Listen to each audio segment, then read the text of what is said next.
Hello, everybody. For anybody that knows Simon, you'll know he doesn't look like this. So my name is Scott Casselman. I'm the Vice President of Exploration for Rackla Metals. Forward-looking statement, if you're interested in reading that, it is available on our website. Is the location that Rackla is working. We're primarily in the Northwest Territories, in Northern Canada, a little bit in the Yukon. Our Astro project crosses the border. We've been focusing in this area since 2022, primarily looking for reduced intrusion-related gold systems because in Yukon and Alaska, there have been some very recent and significant discoveries, and that's what brought our attention there. I'll dive into our projects that we worked last year. The Grad property, which you can see on this map, was our main focus in 2025. We made the discovery at Grad in 24 with some very high-grade surface sample results from a showing we called the BITE showing, B-I-T-E. And in 25, we drilled a 10-hole, 4,500-meter program focusing on that discovery. The results, for anybody that followed the company, the results were really disappointing there, unfortunately. Our best result was 2.5 grams over 10 meters. And if you're familiar with the reduced intrusion style mineralization, what you're looking for are, hundreds of meters of a gramish type material. What we realize is the system is a little more complex than we originally thought, and perhaps we need to look at a different targeting approach on that one. While we were working that project, we also looked at a number of other, did a regional program in and around it, and came up with a number of other discoveries. Just south of BITE is a target we call the Manta. It's a different intrusion from the one that hosts the BITE occurrence. We got several high-grade gold results from surface sampling there, including rock samples that were up to 52 grams of gold. So it'll be a target we'll do a little bit more work on next year and hopefully bring it up to the drill stage. And then to the west of BITE, our Calypso target was a grassroots discovery from last year. We focused in that area based on government regional geochemical sampling anomalies for the typical Pathfinder elements you look for reduced intrusion, so that being bismuth and gold. And we got some good results there. Talus fine sampling that defined a 500-meter anomaly of coincident bismuth, arsenic, and gold. And then sheeted quartz bismuth veins in the intrusion there that rock samples returned over 10 grams. And then the Ogre discovery, we made that discovery in 24. Didn't follow up on it very much that year because BITE took all of our attention. But this year we got back in, conducted stream sediment, talus fine sampling and prospecting, and we were getting rock samples as high as 5.2 grams per ton gold. And what we're going to focus in for the rest of the talk is a new acquisition. We staked some claims at what we call the Leonard property. And it was a real, two targets there. One that we knew about before we got in, which was a historic tungsten mine. So the blue area to the north is what's known as what we're calling our Leonard tungsten project. There was a strategic opportunity to acquire 100% in Leonard tungsten deposit through claim staking. This region was in land use planning up until last summer, the summer of 24. And when we finally got down there and looked at it this year, we realized that there was much more there than we had originally thought. This target is located 45 kilometers north of the past-producing Cantung tungsten mine. It's 11 kilometers within the Howards Pass access road, which is the road that leads to the Howards Pass sedimentary exhalative zinc lead mine. With the opportunity to acquire, we own it 100%, and we're very excited about that. There are 15 known mineral occurrences there, 2 of which host the deposit, and I'll speak more about those resources. They're not 43101 compliant, but we hope to bring them up to that standard this coming summer. And then another very interesting target is the ridge to the south, what's highlighted in pink. We're calling that our South Leonard rare earth target, and that came about completely out of the blue, a real serendipitous discovery, and I'll talk more about that.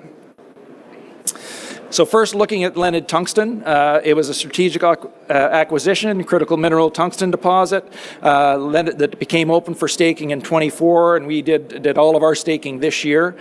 Tungsten was first discovered there in 1960, and from 1977 to 82, Union Carbide Exploration conducted an extensive exploration program advancing the project to pre-feasibility level at that time. That historic work included almost 27,000 meters of drilling and 178 holes, and much of that core remains on the property. You can see a picture here of what it looks like now. We went and looked at those boxes, and they look like they're quite recoverable. There are box tags on. Some of the marker blocks inside are still legible, and the drill logs that we were able to acquire actually have the box numbers and marker blocks on them. So I think between working with the original drill logs and those boxes, we should be able to rebox and catalog all of that and make use of it going forward. The other thing that was really exciting about this is a prospector that had the property before us, once he found out that we staked it, approached us and said he had all of the original Union Carbide files from the 1970s and 80s. Original drill logs, handwritten sheets, assay sheets, metallurgical, environmental, resource calculation studies, the original Mylar maps, and all of the geophysical and geochemical data. We've got all of that, and that's all being scanned right now. Within a couple of weeks, we should get that and be able to throw it into a modern modeling program. A little bit about tungsten. So according to the U.S. Geological Survey 2020 update of deposits around the world, Leonard is one of the highest grade tungsten deposits that is known at present. You can see it there circled in red. And then our neighbors to the south, Cantung was past producing, shut down right now, shut down in 2015. And then Mactung, which Fireweed Metals is looking to bring into production here shortly, shown at the far right. As I mentioned, in 1980, Union Carbide calculated a resource for Leonard at 2.82 million tons, grading 1.27%. There's significant room for expansion of that. In 81 and 82, they drilled another 78 holes, but because tungsten price dropped at that time, they didn't add that to the resource. So that's one of the things we'll be looking at doing this year. The geological setting, Leonard, like Cantung, like Mactung, are tungsten, copper, gold skarns hosted in limestones and in the intrusion. Tungsten primarily occurs as the mineral scheelite, and the gold and copper are associated with retrograde skarn facies. The resource there was calculated on 2 of 15 zones, so there are 13 more zones that have had a little bit of drilling, but perhaps with some more drilling there, we can bring them up into a resource category. And one of the highest grade zones is located about 8 kilometers south of the what is the deposit is known as right now. So that very excited to get in there and test that and see if we can increase the resource there. A few tungsten facts. I'll just go through a couple of the key points here because we're running out of time. But tungsten is, of course, indispensable in modern industry. It has the highest melting point, highest boiling point, greatest tensile strength, and high density equivalent to gold. So it exhibits remarkable hardness, elasticity, ductility, and resistance to corrosion. You can see the graph on the right. It's used in many uses. One of the concerns that people often has is its use in defense, but that's only about 8% of its uses. It's used a lot in industrial tool making. And of course, China dominates the known resources. They have about half of the known resources in the world and 84% of global production. So that's why governments now are looking to diversify their supply of tungsten and why this project might be significant for that. So now we'll look at the South Leonard rare earth target. When we were evaluating this area, we went in there looking for gold to see if the Cretaceous intrusions nearby had the potential to host reduced intrusion gold. They don't.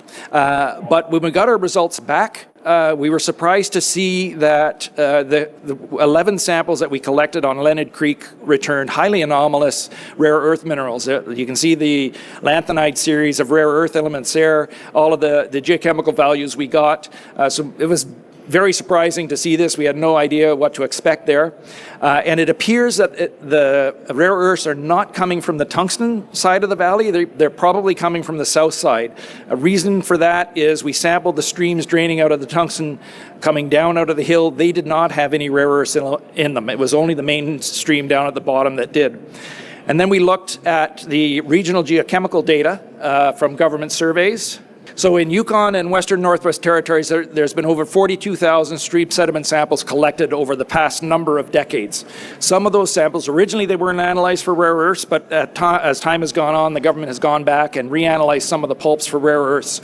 And the highest values for 5 of the rare earths occur from South Leonard Creek, from the area where we're looking. And that's in all of that 42,000 samples that have been analyzed for rare earths. In the top 5 are another 4 rare earth elements.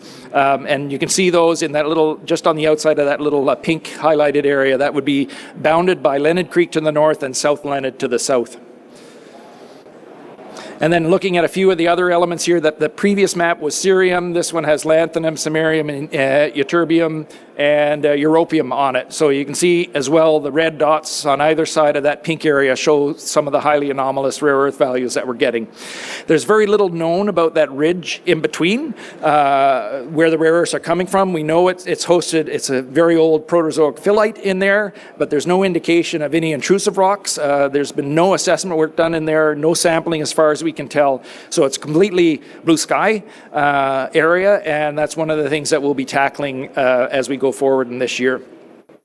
Historically, much of the rare earth element production has come from alluvial placer deposits around the world. Leonard and South Leonard Creeks may have the potential for placers as well. The minerals, rare earth minerals, are dense and respond well to gravity separation, so production from a placer source can be very quick and cheap, and that's something that we'll evaluate in 2026. A few of the rare earth facts. Rare earths consist of 15 elements plus yttrium and scandium. They're, as you know, used in high-tech, a lot of electronics. China accounts for 70% of the production, 70% of the mining and 87% of production. So again, that's why governments around the world are looking to diversify their source. Upcoming catalysts, we got data being scanned. We're going to incorporate that into a modern database. Permitting is underway. We are planning a substantial program in 26.